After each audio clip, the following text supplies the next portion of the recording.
जय हिंद बच्चों। आज हम इलेक्ट्रोकेमिस्ट्री का पार्ट 2 पढ़ेंगे, जिसमें हम विभिन्न प्रकार की बैटरीज के बारे में, सेल्स के बारे में और कंडक्टिविटीज, चालकताएं, उनको प्रभावित करने वाले कारक और संक्षारण, कोरोजन इत्यादि पे पढ़ेंगे। शुरू करते हैं हम। सबसे पहले बैटरीज या बैटरियां। बैटरीज क्या होती हैं? जो रासायनिक ऊर्जा को विद्युत ऊर्जा में परिवर्तित करती हैं।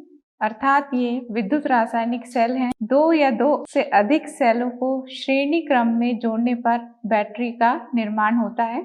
अच्छी बैटरी के लक्षण: इनका वजन कम होना चाहिए, स्थिर वोल्टता की विद्युत प्राप्त होनी चाहिए, निर्माण लागत कम होनी चाहिए।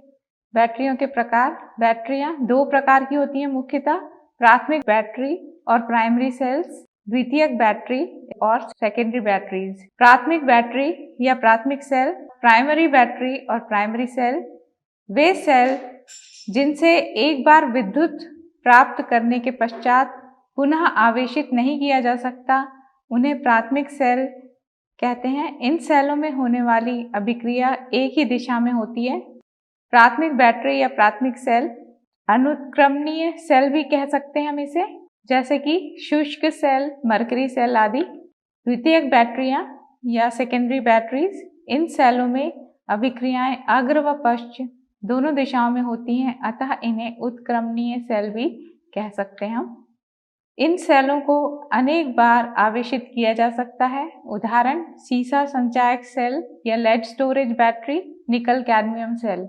शुष्क सेल व mercury cell, dry cell and mercury cell, इसके बारे में पढ़ेंगे हम। शुष्क सेल जो है, इस सेल में जिंक का एक पात्र होता है जो एनोड की तरह कार्य करता है। इसके मध्य में एक ग्रेफाइट या कार्बन की छड़ लगी होती है, जिसके ऊपर पीतल की एक टोपी लगी होती है और यह कैथोड की तरह कार्य करता है।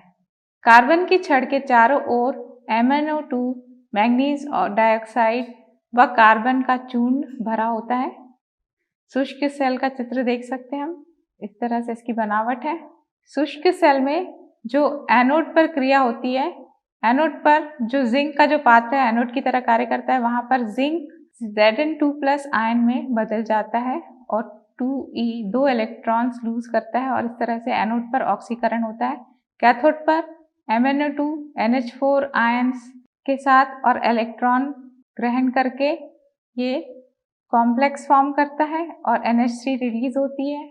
इस क्रिया में अमोनिया गैस Zn2 आयन से क्रिया कर लेती है तथा ZnNH3 2+ आयन बना लेती है, जो कि एक कॉम्प्लेक्स आयन है।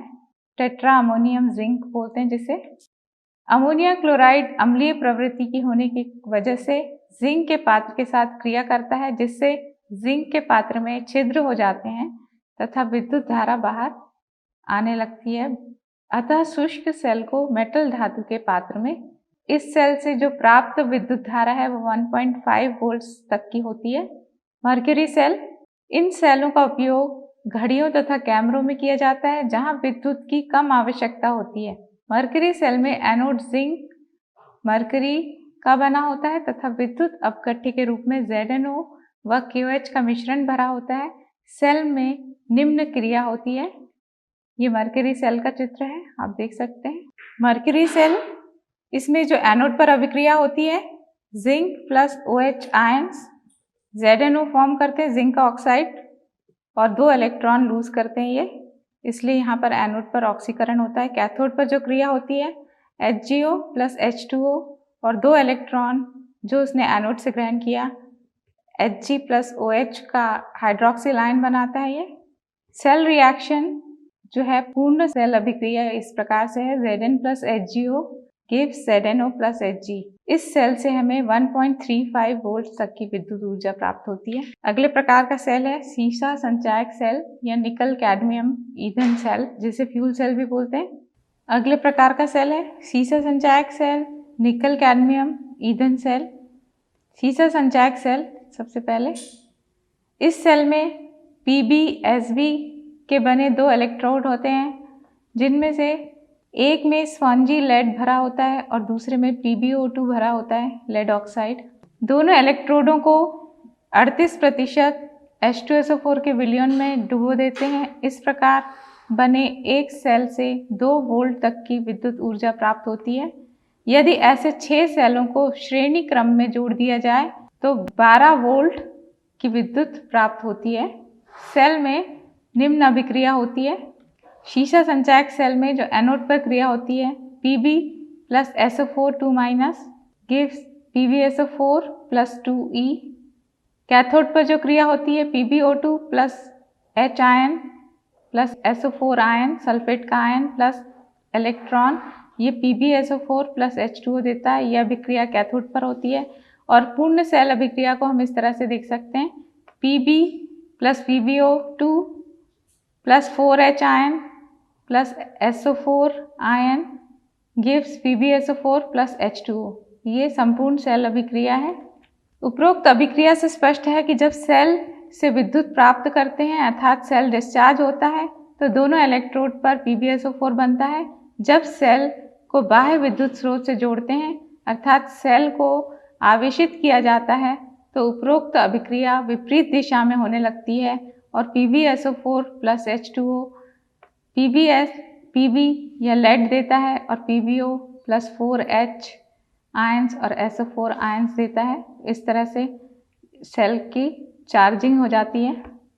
निकल कैडमियम सेल, ये सेल महंगे होते हैं। इनका उपयोग मोबाइल में किया जाता है, मोबाइल की बैटरी के लिए। इस सेल में निम्न अभिक्रिया होती है, कैडमियम प्लस निकल गिव्स निकल hydroxide gives CdO, cadmium oxide plus निकल हाइड्रोक्साइड प्लस H2O। इसका डायग्राम है निकल कैडमियम सेल का। ईंधन सेल, इन सेलों में ईंधन की रासायनिक ऊर्जा को सीधे ही विद्युत ऊर्जा में बदला जाता है। ईंधन के रूप में H2, CH4, C2H6, C3H8 आदि काम में लाते हैं। H2O2 ईंधन सेल, इस सेल में कार्बन सरंध्र 2 इलेक्ट्रोड होते हैं जिन पर प्लैटिनम का लेप लगा होता है। दोनों इलेक्ट्रोडों के मध्य KOH का तनु विलयन भरा होता है। इसे आयताकार पात्र में बंद कर लेते हैं। एनोड पर H2 गैस तथा कैथोड पर O2 गैस प्रवाहित करते हैं। इसे आयताकार पात्र में बंद कर देते हैं। एनोड पर H2 गैस तथा कैथोड पर ऑक्सीजन गैस प्रवाहित की जाती है। ये इसका चित्र है। एनोड आप देख रहे हैं, इस पे हाइड्रोजन गैस प्रवाहित की जा रही है और ऑक्सीजन कैथोड गैस पे करी जा रही है। और जो इलेक्ट्रॉन का फ्लो है एनोड से कैथोड की तरफ है और विद्युत धारा इससे विपरीत दिशा में प्रवाहित होगी। सेल में निम्न अभिक्रिया होती है, एनोड पर और कैथोड पर अलग अलग अभिक्रिया होती है। जो पहला समीकरण है इसमें से H2 प्लस OH माइनस या OH नेगेटिव जो कि H2O प्लस 2 इलेक्ट्रॉन देता है। और दूसरी अभिक्रिया जो है दूसरा समीकरण O2 plus H2O plus 4E, ये 4OH आयन देते हैं। ये समीकरण 2 है। समीकरण 1 व समीकरण 2 को जोड़ने पर 2H2 plus 4OH negative gives 4H2O plus 4E और O2 plus H2O plus 4E 4OH। तो इनसे हमें मिलता है H2 plus O2 2H2 plus O2 gives 2H2O। चालक, चालकत्व व प्रतिरोध, कंडक्टर्स, कंडक्टेंस एंड रेजिस्टेंस। चालक या कंडक्टर वे पदार्थ जिनमें स्वतंत्र इलेक्ट्रॉन या स्वतंत्र आयन होते हैं उन्हें चालक कहते हैं। ये 2 प्रकार के होते हैं, धात्विक चालक या मेटेलिक कंडक्टर्स, विद्युत अपघटनी चालक या इलेक्ट्रोलिटिक कंडक्टर्स। धात्विक चालक या मेटेलिक कंडक्टर, इनमें स्वतंत्र इलेक्ट्रॉन होते हैं अतः इन्हें इलेक्ट्रॉनिक चालक भी कहते हैं। ताप बढ़ाने से इनकी चालकता में कमी होती है क्योंकि ताप बढ़ाने से इलेक्ट्रॉन के बहने में बाधा आती है। उदाहरण copper, silver, sodium, gold, calcium, iron, chromium, निकल आदि धातुएं और ग्रेफाइट, ये सब धात्विक चालन का उदाहरण है। विद्युत अपघटनी चालन या इलेक्ट्रोलिटिक कंडक्टर्स, इनके विलयन में स्वतंत्र आयन होते हैं। ताप बढ़ाने पर इनकी चालकता बढ़ती है क्योंकि ताप बढ़ाने पर आयनों में गति अधिक होती है। उदाहरण के लिए NaCl, KCl, HCl, H2SO4, HNO3 आदि। चालकत्व या कंडक्टेंस। प्रतिरोध के व्युत्क्रम को चालकता कहते हैं और इसे G से व्यक्त करते हैं। G बराबर 1/R। R जो है वो प्रतिरोध है। इसकी इकाई ओम इनवर्स या साइमन होती है। S प्रतिरोध रेजिस्टेंस। विद्युत धारा के बहने में उत्पन्न रुकावट को प्रतिरोध कहते हैं। इसे रो से व्यक्त करते हैं। किसी धात्विक तार पर प्रतिरोध उसकी लंबाई के समानुपाती तथा अनुप्रस्थ काट के क्षेत्रफल के व्युत्क्रमानुपाती होती है। R is equal to rho L upon A, जहाँ की रो जो है इसकी रेजिस्टिविटी है और L है लेंथ है, लंबाई है, और A जो है क्रॉस सेक्शन एरिया है, जहाँ रो एक स्थिरांक है और जिसे विशिष्ट प्रतिरोध या प्रतिरोधकता कहते हैं। स्पेसिफिक रेजिस्टेंस और स्पेसिफिक रेजिस्टिविटी कहा जाता है इसे। विशिष्ट चालकता, मूलर चालकता, सेल स्थिरांक। मूलर कंडक्टेंस, चालकता, कंडक्टिविटी। जैसा कि हम जानते हैं कि विशिष्ट प्रतिरोध या प्रतिरोधकता का व्युत्क्रम जो है वो चालकता होती है। विशिष्ट प्रतिरोधकता के व्युत्क्रम को विशिष्ट या चालकता कहते हैं। इसे K से या कप्पा से व्यक्त करते हैं, अर्थात K इज इक्वल टू 1/ρ, चूंकि 1/R is equal to G होता है तथा 1/ρ इज इक्वल टू K होता है। विशिष्ट प्रतिरोध या प्रतिरोधकता सूत्र में ये दोनों का मान रखने पर G is equal to KA upon L, जहाँ की K कप्पा है, A एरिया है और L उसकी लंबाई है। K is equal to GL और K बराबर GL अपॉन A। चालकता को निम्न प्रकार से परिभाषित किया जा सकता है। यदि L 1 सेंटीमीटर है तथा A area of cross section 1 centimetre square है तो K G के बराबर होगा। अतः 1 सेंटीमीटर दूरी पर स्थित दो समांतर इलेक्ट्रोड जिनके अनुप्रस्थ काट का क्षेत्रफल 1 स्क्वायर सेंटीमीटर है तो उनके मध्य रखे गए विलयन के चालकत्व को ही चालकता कहते हैं, या 1 घन सेंटीमीटर की चालकता को विशिष्ट चालकता कहते हैं। चालकता की इकाई या unit of conductance K is equal to GL upon A, या चालकता या विशिष्ट चालकता की इकाई ओम इनवर्स सेंटीमीटर इनवर्स होती है। नोट, इसका SI मात्रक में चालकता की इकाई ओम इनवर्स और मीटर इनवर्स या SM इनवर्स होती है। सेल स्थिरांक या सेल कांस्टेंट। किसी सेल में दो इलेक्ट्रोड के बीच की जो दूरी होती है तथा उनके अनुप्रस्थ काट के क्षेत्रफल के अनुपात को सेल स्थिरांक कहते हैं। इसे G से व्यक्त करते हैं। G बराबर L अपॉन A और K is equal to G L upon A। K is equal to G और G स्टार। G का मान रखने पर G जो है वो सेल स्थिरांक है यहाँ पर। K is equal to G upon R। Molar चालकता या मूलर कंडक्टेंस। 1 सेंटीमीटर की दूरी पर स्थित दो समांतर इलेक्ट्रोड जिनके मध्य किसी विद्युत अपघट्य का एक मूल घुला हुआ है तो उस संपूर्ण विलयन की चालकता को ही मूलर चालकता कहते हैं। इसे लैम्डा m से व्यक्त किया जाता है। मूलर चालकता निम्न सूत्र से ज्ञात की जाती है। Lambda m is equal to K into V। V जहां आयतन है सेंटीमीटर क्यूब में और K कप्पा है, स्पेसिफिक रेजिस्टेंस, स्पेसिफिक कंडक्टिविटी है, विशिष्ट चालकता है। मूलर चालकता। यदि पदार्थ की सांद्रता C मूल प्रति लीटर हो तो V बराबर 1000/C हो जाता है और लैम्डा m या मूलर चालकता K इंटू 1000 अपॉन C हो जाती है। लैम्डा m की जो इकाई है, मूलर चालकता की इकाई है, वो ओम इनवर्स सेंटीमीटर स्क्वायर और मोल इनवर्स होती है। SI मात्रक में मूलर चालकता की इकाई साइमन, मीटर स्क्वायर और मोल इनवर्स होती है। चालकता व मूलर चालकता को प्रभावित करने वाले कारक। विद्युत अपघट्य की प्रकृति। जो सबसे पहला कारक है वो है विद्युत अपघट्य की प्रकृति। वे पदार्थ जिनका आयनन अधिक होगा उन्हें प्रबल विद्युत अपघट्य कहते हैं। इनके विलयनों में आयनों की संख्या अधिक होती है अतः चालकता का मान अधिक होता है। उदाहरण के लिए HCl, HNO3, H2SO4, NaOH, KOH, KCl, NaCl, NH4Cl, CH3COO, Na आदि ये सब विद्युत अपघट्य हैं। चालकता व मूलर चालकता को प्रभावित करने वाले कारक। ऐसे पदार्थ जिनका आयनन कम होता है उन्हें दुर्बल विद्युत अपघट्य कहते हैं। इनके विलयन में आयनों की संख्या कम होती है, अतः चालकता का मान भी कम होता है। उदाहरण के लिए एसिटिक अम्ल CH3COH, NH4OH, ammonium hydroxide, HCN, hydrogen cyanide, H2CO3, carbonic अम्ल और HCOH, फॉर्मिक अम्ल आदि। अगला जो कारक है प्रभावित करने वाला चालकता को, वो है ताप। ताप बढ़ाने से विद्युत अपघट्य का आयनन अधिक होता है, आयनों की संख्या अधिक हो जाती है, अतः चालकता का मान भी अधिक हो जाता है। चालकता व मूलर चालकता को प्रभावित करने वाले जो अगले कारक हैं वो है विलायक की श्यानता या विस्कोसिटी। अधिक श्यानता वाले विलायक में आयनों की गति कम होती है, अतः चालकता कम होती है। कम श्यानता वाले विलायकों में विद्युत अपघट्य की चालकता अधिक होती है। अगला जो फैक्टर है वो सांद्रता या कॉन्सेंट्रेशन।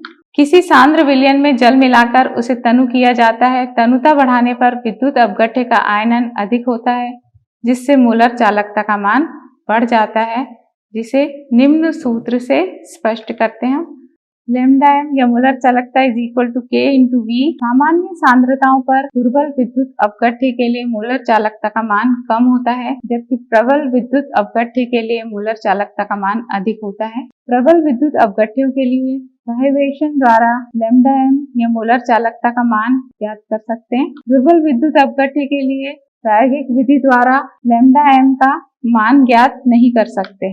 अब हम कोलराश का नियम पढ़ेंगे। कोलराश लॉ बोलते हैं, अनंत तनुता पर किसी विद्युत अपघट्य की मूलर चालकता उसके द्वारा दिए गए धन आयन व ऋण आयन की मूलर आयनिक चालकता के योग के बराबर होती है। आप देख सकते हैं लैम्डा m इनफाइनाइट डाइल्यूशन पे धन आयन की चालकता और उसके ऋण आयन की चालकता के योग के बराबर है, जहां लैम्डा m सीमांत मूलर चालकता है और V प्लस और V नेगेटिव जो है धन आयन व ऋण आयन की संख्या है, और लैम्डा प्लस व लैम्डा नेगेटिव जो है क्रमशः धन आयन व ऋण आयन की मूलर चालकताएं हैं, मूलर आयनिक चालकताएं हैं। कोलराश का जो नियम है इसके अनुसार अनंत तनुता पर विद्युत अपघट्य का पूर्ण रूप से आयनन हो जाता है। विलयन की कुल मूलर चालकता में प्रत्येक आयन अपने हिस्से का योगदान करता है। यह योगदान उसकी प्रकृति पर निर्भर करता है, न कि सह आयन की प्रकृति पर। कोलराश के नियम के अनुप्रयोग। अनंत तनुता पर दुर्बल विद्युत अपघट्य की मूलर चालकता का मान हम इसकी सहायता से कर सकते हैं, क्योंकि अनंत तनुता पर दुर्बल विद्युत अपघट्य का मान प्रायोगिक विधि द्वारा ज्ञात नहीं किया जा सकता, इसलिए कोलराश नियम के मदद से, इसके हेल्प से हम कर सकते हैं। कोलराश नियम की सहायता से दुर्बल विद्युत अपघट्य जैसे CH3COH की अनंत तनुता पर मूलर चालकता निम्न प्रकार से ज्ञात करते हैं। सपोज हमें CH3COH जो कि एसिटिक अम्ल है, जो कि एक दुर्बल अम्ल है, इसकी मूलर चालकता ज्ञात करनी है। तो इसके लिए इसमें CH3CO या एसीटेट का आयन होगा, इसकी मूलर चालकता ज्ञात करनी होगी हमें, और H आयन की मूलर चालकता ज्ञात करनी होगी। तो इसे अगर हम समीकरण 1 मान लेते हैं तो CH3CO, NaHCl और NaCl प्रबल विद्युत अपघट्यों की अनंत तनुता पर मूलर चालकता का मान जो कि ज्ञात होता है पहले से एक्सपेरिमेंटल मेथड से, उनकी सहायता से हम CH3COH की सीमांत मूलर चालकता ज्ञात कर सकते हैं। CH3COH की मूलर चालकता के लिए हम CH3CONa की मूलर चालकता प्लस HCl की मूलर चालकता को जोड़ेंगे, और फिर उसमें से जो एक्स्ट्रा है सोडियम, CH3CONa में से सोडियम और HCl में से क्लोराइड का जो आयन है, इनकी चालकता एक्स्ट्रा है इनमें, तो इन दोनों को की चालकताओं को NaCl के रूप में से माइनस कर देंगे, तो हमें CH3COH की मूलर चालकता प्राप्त हो जाएगी। दुर्बल विद्युत अपघट्य के वियोजन की मात्रा व वियोजन स्थिरांक ज्ञात करना। तो इसकी सहायता से हम दुर्बल विद्युत अपघट्य की वह मात्रा जो वियोजित होती है उसे वियोजन की मात्रा कहते हैं और इसे अल्फा के द्वारा व्यक्त कर सकते हैं। कोलराश नियम की सहायता से वियोजन की मात्रा निम्न सूत्र द्वारा ज्ञात करते हैं हम। Alpha is equal to lambda M या molar conductivity at C concentration और molar conductivity at infinite dilution. तो इन दोनों का रेशियो लेकर हम अल्फा प्राप्त कर सकते हैं। अल्फा जो कि डिग्री ऑफ आयनाइजेशन है, वियोजन की मात्रा है। लैम्डा एम सी ये विशेष सांद्रता पर मोलर चालकता है और लैम्डा एम 0 या इनफाइनाइट अनंत तनुता पर मोलर चालकता है या सीमांत मोलर चालकता है। दुर्बल विद्युत अपघट्य का वियोजन स्थिरांक निम्न सूत्र द्वारा ज्ञात कर सकते हैं हम। संक्षारण या कोरोजन। लोहे पर जंग लगने की क्रियाविधि संक्षारण कहलाती है। ये क्या होती है ये हम अभी देखेंगे। इनके रोकथाम कैसे करते हैं, इनकी वर्किंग क्या है, किस प्रकार ये कार्य करता है। जब धातुओं का संपर्क वायु व नमी से होता है तो उसकी सतह पर अवांछनीय पदार्थ जैसे ऑक्साइड, कार्बोनेट, सल्फेट, सल्फाइड आदि बन जाते हैं। इसे संक्षारण कहते हैं। लोहे पर जंग लगना या चांदी का काला पड़ जाना, ये सब उदाहरण है संक्षारण के। ये देख सकते हैं आप, संक्षारण की वजह से इनका रंग बदल गया है। कॉपर व पीतल की सतह पर हरे रंग की परत का बनना भी संक्षारण का ही उदाहरण है। आप देख सकते हैं चित्र द्वारा किस तरह से इस पे ऑक्साइड्स फॉर्म हो गए, बेसिक ऑक्साइड्स, जिसकी वजह से इसका कलर चेंज हो गया है। लोहे पर जंग लगने की क्रियाविधि। लोहे पर जंग लगने की क्रियाविधि को विद्युत रासायनिक सिद्धांत से समझाया जा सकता है। जब लोहे का संपर्क वायु व नमी से होता है तो उसकी सतह पर विद्युत रासायनिक सेल का निर्माण हो जाता है और इस सेल में अशुद्ध लोहा एनोड की तरह तथा शुद्ध लोहा कैथोड की तरह तथा जल की बूंदें जो हैं वो विद्युत अपघट्य की तरह काम करती हैं और ये पूरा का पूरा एक विद्युत रासायनिक सेल बन जाता है। सेल में निम्न क्रियाएं होती हैं। एनोड पर जो क्रिया होती है Fe2+ आयन और इलेक्ट्रॉन देता है 2 Fe, 4 इलेक्ट्रॉन देता है, मुक्त करता है। कैथोड पर जो क्रिया होती है 4 H आयन्स 4 इलेक्ट्रॉन्स के साथ और ऑक्सीजन जो वायुमंडल में उपस्थित है उसके साथ क्रिया करके H2O बना लेते हैं। कुल अभिक्रिया 2 Fe plus 4 H ion plus O2, ये Fe2 प्लस और 2 H2O देती है। Fe2+ का जो आयन है ये H2O के साथ और आधे ऑक्सीजन के अणु के साथ मिलकर Fe2O3 बनाता है। Fe2O3 XH2O जो है और ये जल के अणुओं के साथ मिलके Fe2O3 XH2O बनाते हैं जो कि जंग का रासायनिक सूत्र है। संक्षारण की रोकथाम या प्रिवेंशन ऑफ कोरोजन। धातुएं शुद्ध होनी चाहिए, धातुओं की सतह चिकनी होनी चाहिए, धातुओं की सतह पर तेल, ग्रीस, पेंट आदि का लेप करना चाहिए। बच्चों, आज हमने विद्युत रसायन का भाग 2 पढ़ा, जिसमें हमने विभिन्न प्रकार की बैटरीज पढ़ी, उनकी कार्य प्रणाली पढ़ी, किस तरह से कार्य करते हैं, उनका स्ट्रक्चर पढ़ा और हमने कोरोजन पढ़ा, कोरोजन को बचाव के उपाय पढ़े, विभिन्न प्रकार की चालकताएं पढ़ी और उनको प्रभावित करने वाले कारकों का अध्ययन किया। इन पर आधारित कुछ होमवर्क के लिए क्वेश्चंस हैं, वो आप लोग सॉल्व कर लीजिए। मल्टीपल चॉइस क्वेश्चंस हैं, बहुविकल्प वाले प्रश्न हैं, इनमें से आपको सही विकल्प चुनना है। पहला प्रश्न, सेल स्थिरांक है AL, LA, LA या ELA। अगला प्रश्न, इनमें से कौन सा विद्युत का सुचालक नहीं है? NaCl का एक्वस सॉल्यूशन, NaCl का सॉलिड स्टेट में और NaCl मिक्सचर और Ag। तो इनमें से कौन सा विद्युत का सुचालक नहीं है ये बताना है। एक विद्युत अपघट्य विलयन की तुल्यांकी चालकता में तनुकरण द्वारा वृद्धि का कारण है। आणविक आकर्षण में वृद्धि, विद्युत अपघट्य के संगुणन की मात्रा में वृद्धि, विद्युत अपघट्य के आयनन की मात्रा में वृद्धि। अगला प्रश्न, यदि किसी विलयन की विशिष्ट चालकता तथा प्रेक्षित चालकता समान है तो इसका सेल स्थिरांक होगा 1, 0, 10 या 1000? सेल स्थिरांक की इकाई क्या है? ओम इनवर्स, सेंटीमीटर इनवर्स या सेंटीमीटर, ओम सेंटीमीटर या सेंटीमीटर इनवर्स। लोहे को संक्षारित होने से बचाने के लिए उस पर जिंक की परत चढ़ाना कहलाता है गैल्वेनीकरण, दूसरा कैथोडिक रक्षण, तीसरा जो है विद्युत अपघटन और चौथा प्रकाश विद्युत अपघट्य। अपचयन किसे कहते हैं? इलेक्ट्रॉनीकरण, विइलेक्ट्रॉनीकरण, प्रोटॉनीकरण या विप्रोटॉनीकरण। लवण सेतु बनाने के लिए KNO3 के संतृप्त विलयन का उपयोग किया जाता है क्योंकि पहला K+ तथा NO3 K+ का वेग NO3 आयन से ज़्यादा होता है, NO3 आयन का वेग K+ आयन से अधिक होता है, दोनों का वेग लगभग बराबर होता है। KNO3 की जल में विलेयता उच्च होती है। अगला प्रश्न, जब डैनियल सेल में जिंक तथा कॉपर इलेक्ट्रोड को जोड़ा जाता है तो विद्युत धारा का मार्ग क्या होता है? पहला, सेल में कॉपर से जिंक की ओर, दूसरा जिंक सेल में बाहर कॉपर से जिंक की ओर, तीसरा सेल के अंदर जिंक से कॉपर की ओर और चौथा सेल के बाहर जिंक से कॉपर की ओर। एक सेल जिसमें जिंक इलेक्ट्रोड तथा नॉर्मल हाइड्रोजन इलेक्ट्रोड NHE हो, इसमें जिंक इलेक्ट्रोड किसकी भांति कार्य करते हैं?